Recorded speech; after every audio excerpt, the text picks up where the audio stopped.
Bersama kita hari ini ada penulis buku Filantropi Islam yang sudah diterbitkan oleh Unisba Press. Selamat pagi Pak Alhamudin. Jadi buku saya dengan tema Filantropi Islam itu sebenarnya diawali dari ketika pada waktu itu saya pergi ke Wakatobi. Salah satunya jadi guru sana harus bisa berenang, biar nanti kalau jatuh tidak tenggelam. Iya.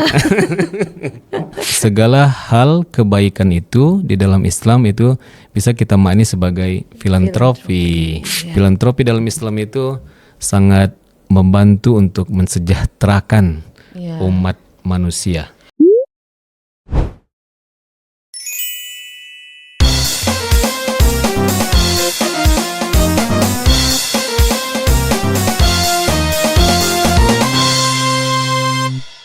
Hari ini bertemu lagi dalam program Sinear Unisba Press. Ada satu buku yang sangat menarik untuk bisa kita kaji pada hari ini, yaitu Filantropi Islam. Mungkin belum banyak yang mengetahui bahwa filantropi adalah salah satu hal yang merupakan fundamental di dalam Islam.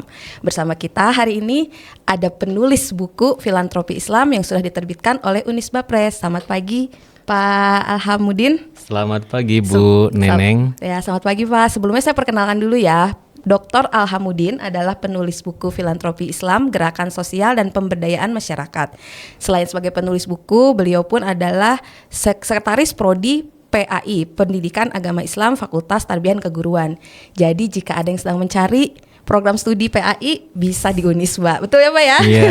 Sedikit pariwara itu. Baik, langsung saja ya. Ini kan karena diskusi buku nih banyak sekali sebenarnya Pak yang mau saya banyak tanyakan, dan mungkin sobat literasi semua juga banyak yang ingin bertanya. Filantropi dan Islam, sesuatu yang mungkin masih sangat asing. Namun sebenarnya itu adalah hal yang fundamental sih dalam Islam gitu ya. Tapi sebelum masuk nih Pak ke pembahasan filantropi Islam itu sendiri, kalau saya sudah baca ini adalah merupakan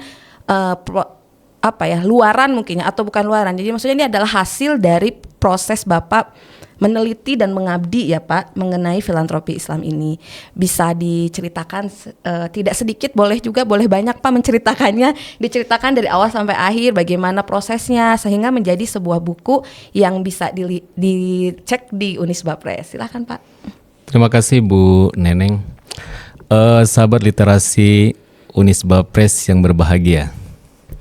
Jadi buku saya dengan tema Filantropi Islam itu sebenarnya diawali dari ketika pada waktu itu saya pergi ke Wakatobi. Itu pulau indah sekali ya. Indah, iya. Saya belum pernah sih ke sana Pak.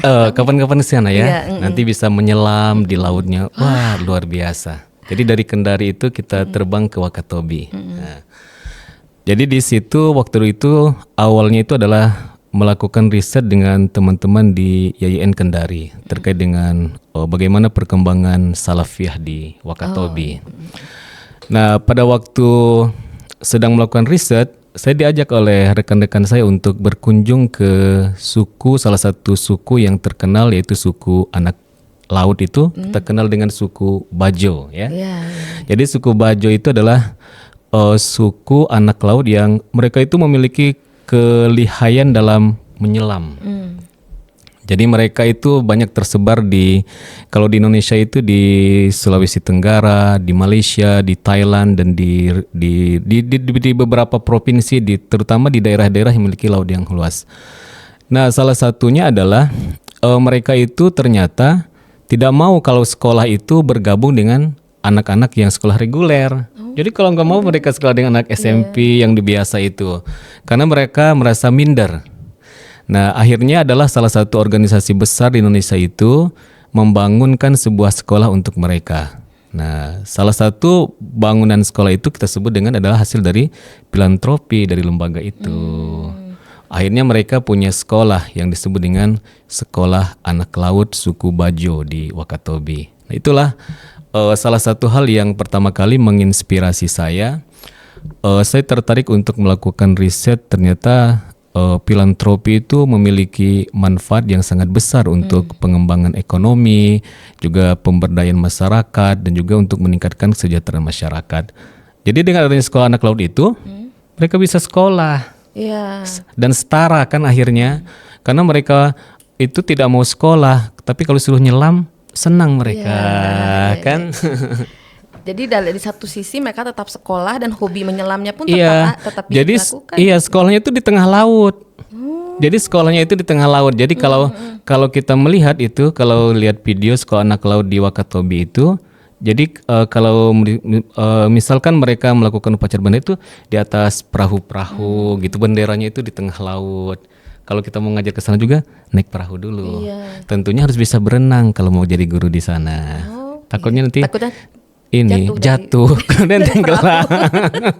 iya betul Pak. Maka salah satunya jadi guru sana harus bisa berenang, biar nanti kalau jatuh bisa tidak tenggelam. Iya. Nah itu yang melatar belakangnya saya. Kemudian pada tahun berikutnya saya tertarik untuk melakukan riset lebih mendalam terkait dengan filantropi Islam. Nah begitu Bu Neneng. Kilas balik sedikit sejarah terkait mengapa saya menulis terkait dengan filantropi Islam itu. Iya. Berarti ini berasal dari riset juga, pengabdian juga ya Bapak awalnya tuh. Riset saja. Oh, riset saja. Ya, riset. karena pengabdiannya tidak. Jadi riset itu, jadi dilihat bahwa ternyata itu manfaat filantropi itu sangat besar sekali kalau memang itu diterapkan di Indonesia itu. Berbicara mengenai tantangan terbesar tadi kan tentang mengkaji lagi nih filantropi Islam di Indonesia. Nah sekarang pertanyaan saya Pak masih yang paling simpel banget sih Pak. Sebenarnya Bapak mendefinisikan filantropi dalam Islam itu seperti apa? Terima kasih Bu Neneng. Sudah. Ada jeda dulu ya Pak. Iya. Sobat literasi sekalian berbahagia. Jadi sebenarnya kalau kita mendefinisikan filantropi dalam Islam itu, filantropi itu kan artinya kedermawanan kan? Iya betul. Kedermawanan, keinginan untuk berbagi dengan orang lain. Kalau dalam bahasa Arab itu kita kenal dengan al-ihsan, ya kan, kebaikan, at-tabarru gitu kan. Nah, itu adalah makna dalam Islamnya. Jadi adalah segala hal kebaikan itu di dalam Islam itu bisa kita makni sebagai filantropi. Ya. Tetapi dalam Islam itu lebih spesifiknya filantropi itu berbasis ada infak, ada zakat, ada sedekah, dan ada wakaf. Nah itu adalah konsep filantropi dalam Islam berbasis 4 hal itu. Jadi memang sebenarnya semua hal yang berbentuk kebaikan itu adalah filantropi ya kalau di dalam Islam. Cuma untuk secara lebih istilahnya lagi fokusnya pada yang 4 kepada tadi 4 tadi, kepada zakat, infak, sedekah, dan wakaf. Itu kita sebut dengan filantropi Islam. 4 hal tadi zakat, infak, sedekah, dan wakaf itu sendiri ya Pak. Kan memang tadi bentuk konkretnya dari filantropi Islam itu bagaimana dalam pembangunan sosial dan ekonomi umat. Kalau kita lihat dari sudut pandang Islam ya, keempat hal itu sangat memiliki peran sangat penting dalam pengembangan ekonomi Islam kan, ekonomi, pemberdayaan masyarakat kan. Di dalam Al-Quran itu kan kita bisa melihat berbagai macam ayat, misalkan terkait dengan zakat, Allah berfirman itu Hud min amwalihim sodakotan tutahhiruhum, itu kan, atau akimis sholah wa atuz zakah gitu kan. Banyak perintah bahwa zakat itu untuk membersihkan. Kemudian ada sedekah kan. Kemudian bahwa Nabi itu misalkan di bulan Ramadan itu Nabi itu orang yang dermawan, tetapi di bulan Ramadan dia lebih sangat dermawan lagi. Tentang wakaf kita bisa melihat ada satu hadis yang diriwayatkan oleh Nabi, Iza mata bunu Adam in koto amalu illa min salas. Jadi kalau kita meninggal itu maka terputus semuanya. Illa sodakotin jariyatin, sedekah amal jariyah, au ilmin yuntafa'u bi, ilmun yang bermanfaat. Yang ketiga, au waladin solihin yad'ulah, anak soleh yang mendoakannya. Itu adalah konsep wakafnya. Nah di zaman Nabi juga, Nabi itu kan adalah sebagai contoh kita, contoh utama dalam pelaksanaan filantropi Islam. Bagaimana Nabi, kebaikan-kebaikan oleh Nabi, sampai pada waktu Nabi wafat kan kita tahu kan, Nabi tidak meninggalkan harta yang begitu banyak kan. Cuma sebelum Nabi kan meninggal ada beberapa dirham dinar kalau nggak salah itu. Kemudian dia suruh untuk disedekahkan kan. Nah, artinya Nabi itu adalah sebagai contoh utama kita dalam melaksanakan filantropi. Kemudian pada masa Khulafaur Rasyidin kita kenal misalkan ada Khalifah Abu Bakar As-Siddiq Beliau pernah menafkahkan seluruh hartanya untuk umat Islam. Berani nggak Bu Neng? Aduh, kayaknya belum masuk ke level itu saya.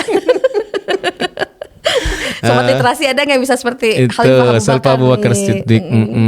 Lalu apa lagi Pak contohnya? Kemudian Khalifah Abu Bakar As-Siddiq, Umar bin Khattab, Umar bin Khattab yang kedua kan, Umar bin Khattab itu dia juga ingin sepertinya melakukan seperti yang dilakukan oleh Abu Bakar, tapi dilarang oleh Nabi. Akhirnya setengah dari hartanya disumbangkan untuk perjuangan umat Islam. Ada Khalifah yang ketiga, siapa namanya? Sahabat literasi, Utsman bin Affan kan? Utsman bin Affan itu membeli salah satu sumur orang Yahudi yang kita kenalkan, yang dulunya itu orang Yahudi itu kan pelit sekali ya waktu itu kan. Akhirnya dibeli oleh Khalifah Utsman bin Affan dengan harga yang sangat fantastis kan. Nah itu sampai sekarang kan masih dipakai oleh orang-orang kan. Kemudian Khalifah Ali bin Abi Thalib juga banyak melakukan kegiatan-kegiatan filantropi dan kesejahteraan. Kemudian tidak di situ, lanjut lagi kepada masalah daulah kan. Setelah itu kan daulah Umayyah, Abbasiyah, banyak sekali kalau kita lihat tidak hanya perkembangan ilmu pengetahuan pada waktu itu, tapi juga banyak dibangun rumah-rumah, baitul mal dan lain sebagainya. Jadi filantropi dalam Islam itu sangat membantu untuk mensejahterakan umat manusia. Dan sejahteranya itu bukan bicara tentang ekonomi saja ya Pak ya? Ya, keseluruhan pendidikan, kesehatan, ekonomi, semuanya. Kalau kita baca dalam sejarah kan ketika pada masa Khalifah Umar bin Abdul Aziz, pada waktu itu kan susah mencari orang miskin kan. Jadi masyarakat pada waktu itu kan bingung ingin mengeluarkan zakatnya, tapi mau dikasihkan kepada siapa zakat ini? Karena semua masyarakat sudah sejahtera pada waktu itu. Salah satunya ketika tidak sejahtera kan mereka diberi bantuan dari Baitul Mal oleh para pemimpin yang ada pada waktu itu. Wah, banyak sekali sejarahnya. Iya, subhanallah ya. Subhanallah kan. Ketika berangkat haji itu juga wakaf kan? Iya. Wakaf Habib Abdurrahman bin Alawi untuk pendidikan, untuk kesehatan, sehingga bayaran untuk orang sekolah pun si santri itu tidak terlalu mahal. Jadi itu jadi tidak bisa filantropi itu berdiri sendiri, tetapi dia harus dilembagakan.